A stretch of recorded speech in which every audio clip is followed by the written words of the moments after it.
وبما أني قادري أقول أدرك عبدك جيلاني.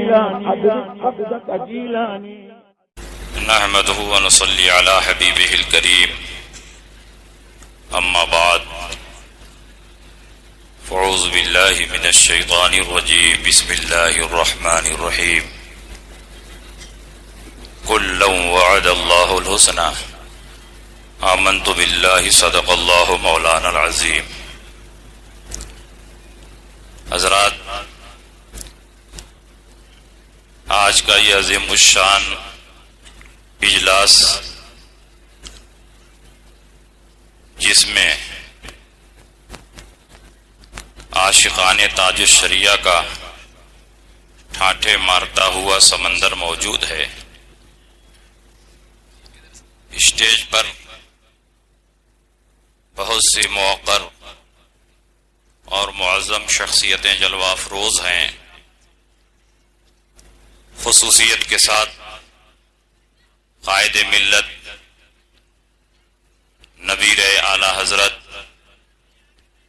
جلوہ تاج شریعت حضرت علامہ مفتی محمد اختر رضا، مفتی محمد اسجد رضا صاحب دامت فیضہ، عالم اسلام کی عظیم علمی شخصیت ممتاز الفقہاء محدث کبیر حضرت علامہ ضیاء المصطفیٰ صاحب قبلہ قادری امجدی مدظ اللہ العالی،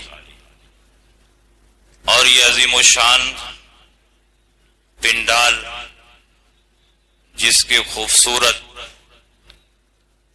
ذہن کی عکاسی کر رہا ہے، وہ خوبصورت شخصیت ہیں حضور اسجد میاں صاحب کے داماد مکرم الحاج محترم المقام جناب سلمان حسن صاحب قبلہ سبحان اللہ، اور جامعۃ الرضا جن کی ہدایت میں رہنمائی میں پوری کامیابی کے ساتھ منزل کی طرف رواں دواں ہے، حضرت علامہ مفتی محمد عاشق حسین کشمیری صاحب سبحان اللہ. سبحان یہ ساری شخصیتیں، بہت سے سادات کرام، خانوادہ اعلی حضرت کے چشم و چراغ یہاں موجود ہیں. میری تقریر کا عنوان ہے حضرت امیر معاویہ کی شان و عظمت. آج جشن سالہ کے موقع پر مناسب تو یہ تھا کہ اعلی حضرت پر تقریر کی جائے، لیکن قائد ملت کے حکم اور مشورے سے الگ الگ عناوین منتخب کر دیے گئے تاکہ ضرورت اور موقع کے حساب سے تقریریں ہو جائیں. ادھر سوشل میڈیا میں بہت سے ویڈیوز اور بہت سے آڈیوز گردش کر رہے ہیں، جس میں آپ نے دیکھا ہوگا کہ ایک مقدس خانقاہ کے نام نہاد سجادہ نشین اور خدام، جو حقیقت میں تفضیلیت کے دائرے سے نکل کر تبرعیت کے دائرے میں داخل ہو چکے ہیں، وہ بڑی بے باکی کے ساتھ صحابہ کی شان میں گستاخیاں کرتے ہوئے نظر آ رہے ہیں. میں یہ نہیں کہتا کہ وہاں کے سارے خدام ایسے ہیں، بہت سے خدام ان میں سنی صحیح العقیدہ ہیں، لیکن ان سے شکایت یہ ہے کہ ایسے موقع پر یہ چپ کیوں ہیں. انہیں تو انقلاب برپا کر دینا چاہیے، ان تبرعیوں کے خلاف محاذ قائم کر دینا چاہیے. یہ وہی سنی خدام ہیں جو کبھی تاج الشریعہ علیہ رحمت و رضوان کے خلاف لمبے لمبے فتوے پڑھا کرتے تھے، لیکن آج صدیق اکبر کی عظمت پر حملہ ہو رہا ہے. حضرت امیر معاویہ کو صرف فاسق و فاجر نہیں بلکہ جہنمی اور کافر کہا جا رہا ہے، لیکن یہ نام نہاد خدام، ان کی زبانوں میں تالے لگے ہوئے ہیں اور یہ ان کے خلاف کچھ بولنے کی جرات نہیں کر رہے ہیں. یہ بولے یا نہ بولے، لیکن الحمدللہ مسلک اعلی حضرت کے سپاہی ہر اٹھنے والے فتنے کو کچلنے کی اپنے اندر صلاحیت رکھتے ہیں. بے شک سبحان اللہ. سبحان الحمدللہ قائد ملت علامہ اسجد رضا کی نیابت اور قیادت میں ان تبرع باز شیعوں کا غلا کما کرنے کے لیے ہم حامیان مسلک اعلی حضرت پورے ہندوستان میں ان کے خلاف تحریک چھیڑنے پر غور کر رہے ہیں. الحمدللہ حضرت امیر معاویہ کوئی معمولی شخصیت نہیں ہے، بلکہ نبی اکرم صلی اللہ علیہ وسلم کے صحابہ میں آپ کا شمار ہوتا ہے. اس لیے قرآن میں جتنی آیتیں صحابہ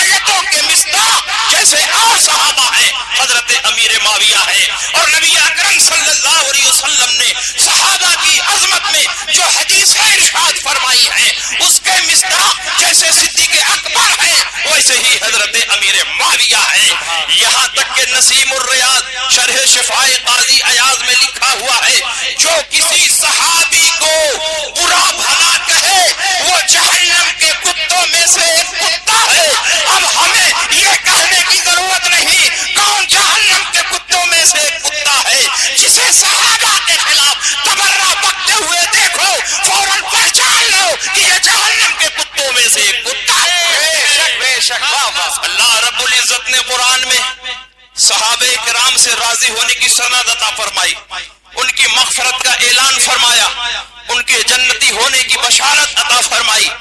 نبی اکرم صلی اللہ علیہ وسلم نے ارشاد فرمایا لا تسبوا اصحابی فلو ان احدکم انفق مثل احد ذهبا ما بلغ مد احدهم ولا نصیفہ۔ صحابہ کو برا بلا نہ کہو، اس لیے کہ اگر تم احد پہاڑ کے برابر بھی سونا اللہ کی بارگاہ میں خرچ کرو اور میرا صحابی صرف 1 کلو آدھا کلو جو اور گیہوں رب کی بارگاہ میں خرچ کرے تو اس پر جو ثواب ملے گا سونے کے پہاڑ پر ثواب نہیں ملے گا۔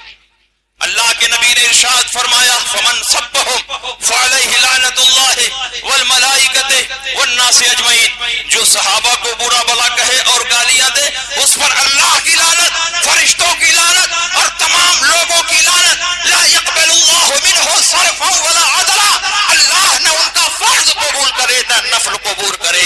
اس لیے میں سنی مسلمانوں آپ سے گزارش کرتا ہوں کہ اجمیر مقدس جہاں آپ تشریف لے جاتے ہو، سلطان الہند خواجہ غریب نواز کی عظمت ہمارے دلوں میں ہے، اجمیر مقدس کا ذرہ ذرہ ہمارے لیے قابل احترام ہے، لیکن آپ کی چوکھٹ پر جو تبرعی شیعہ قابل ہو چکے ہیں اگر صحابہ کی شان میں گستاخیاں کریں گے تو مسلک اعلیٰ حضرت کے ماننے والے ان کو ہندوستان میں چین سے نہیں بیٹھنے دیں گے۔ نعرہ تکبیر، نعرہ رسالت، مسلک اعلیٰ حضرت۔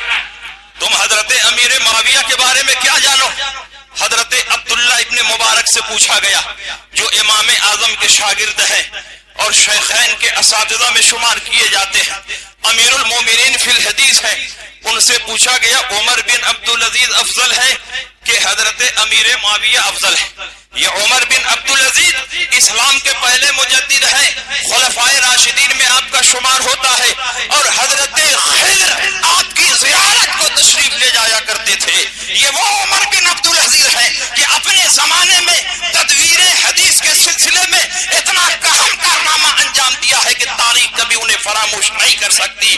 ان کے بارے میں پوچھا گیا عمر بن عبدالعزیز افضل ہے یا حضرت امیر معاویہ افضل ہے؟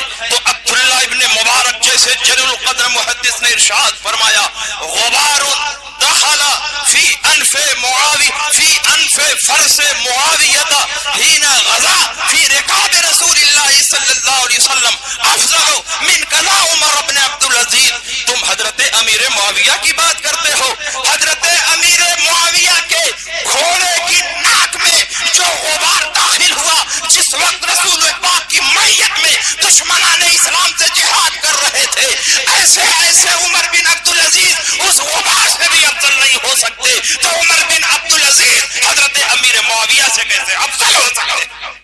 حضرت امیر معاویہ رضی اللہ تعالی عنہ کے بارے میں اللہ کے نبی نے فرمایا اللہم علم معاویہ الکتاب والحساب وقہ العذاب، اے اللہ معاویہ کو کتاب کا علم عطا فرما اور انہیں حساب کا علم عطا فرما اور جہنم کی آگ سے بچا۔ ہمارا تو ایمان ہے کہ نبی کی ہر دعا رب کی بارگاہ میں مقبول ہے۔ جب نبی نے فرما دیا اے اللہ امیر معاویہ کو کتاب کا علم عطا فرما تو اللہ نے عطا فرما دیا، حساب کا علم عطا فرما تو اللہ نے عطا فرما دیا، اور جب نبی نے فرما دیا کہ جہنم کی آگ سے بچا تو امیر معاویہ جہنم کی آگ سے محفوظ ہو گئے۔ جو امیر معاویہ کو جہنمی کہتا ہے وہ خود جہنمی ہے اور اس کا ساتھ دینے والے بھی جہنمی۔ بے شک حضرت امیر معاویہ کی شان میں اللہ کے نبی نے فرمایا اللہم اجعلہ ہادیا مہدیہ واہد بہ الناس، اے اللہ معاویہ کو ہادی بنا، معاویہ کو مہدی بنا اور ان کے ذریعے لوگوں کو ہدایت عطا فرما۔ ہمارا ایمان ہے کہ حضرت امیر معاویہ ہادی بھی ہے اور مہدی بھی ہے، اور تاریخ شاہد ہے کہ حضرت امیر معاویہ کے ذریعے سے لاکھوں لاکھ مسلمانوں کو ہدایت ہے۔ اور تم حضرت امیر معاویہ کی شان میں گستاخی کر کے حضرت امام حسن مجتبیٰ پر گستاخی کر رہے، کیونکہ امام حسن مجتبیٰ رضی اللہ تعالی عنہ نے 6 ماہ تک خلافت کو انجام دیا اور اس کے بعد حضرت امیر معاویہ کے حق میں خلافت سے دستبردار ہو گئے، ان کے ہاتھ پر بیعت کی، ان کے نذرانے قبول کیے، ان کے وظیفے قبول کیے۔ اگر حضرت امیر معاویہ فاسق و فاجر ہوتے یا معاذ اللہ بقول تمہارے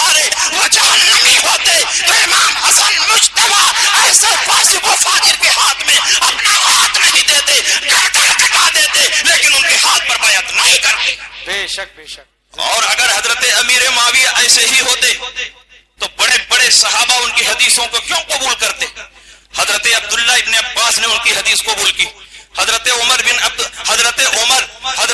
ابن عمر نے ان کی حدیث قبول کی، حضرت صائب ابن یزید نے ان کی حدیث قبول کی، حضرت نعمان ابن بشیر نے ان کی حدیث قبول کی، بڑے بڑے صحابہ نے حضرت امیر معاویہ کی حدیث کو قبول کیا. یہ اس بات کی دلیل ہے کہ حضرت امیر معاویہ ثقہ ہے، عادل ہے، متقی ہے، پرہیزگار ہے اور اس قابل ہے کہ ان کی حدیثوں پر اعتماد کیا جائے. بخاری اور مسلم میں بے شمار حدیثیں حضرت معاویہ کی موجود ہیں، جبکہ امام بخاری راویوں میں کوئی معمولی خرابی دیکھ لیتے اس کی روایت کو ترک فرما دیتے، لیکن کثرت کے ساتھ امیر معاویہ کی روایتوں کو قبول کیا. یہ اس بات کی دلیل ہے کہ حضرت امیر معاویہ عادل اور ثقہ ہے. جو امیر معاویہ کو فاسق و فاجر کہہ رہا ہے وہ حقیقت میں گمراہ ہے، وہ ملعون ہے، وہ جہنم کے کتوں میں سے کتا. بے شک. اس لیے حضرت امیر معاویہ کی شان و عظمت ہم اہل سنت کے نزدیک مسلم ہے. ہم سارے صحابہ سے محبت کرتے ہیں، اہل بیت سے بھی محبت کرتے ہیں اور صحابہ سے بھی محبت کرتے ہیں، اور ہمارا یہ ماننا ہے کہ صرف اور صرف اہل بیت سے محبت کا دعویٰ کرنا اور صحابہ کو چھوڑ دینا یہ رافضیت ہے، اور صرف صحابہ سے محبت کرنا اور اہل بیت کو ترک کر دینا یہ خارجیت ہے، اور دونوں سے محبت کرنا یہی مسلک اعلیٰ حضرت. نعرہ تکبیر، نعرہ رسالت، مسلک اعلی حضرت عظمت امیر معاویہ. باتیں بہت ہیں کہنے کے لیے، انشاءاللہ اسٹیج پر بہت سے مہمان خطبہ موجود ہیں، اور ہماری ہمیشہ یہ کوشش رہتی ہے کہ سب کو تھوڑا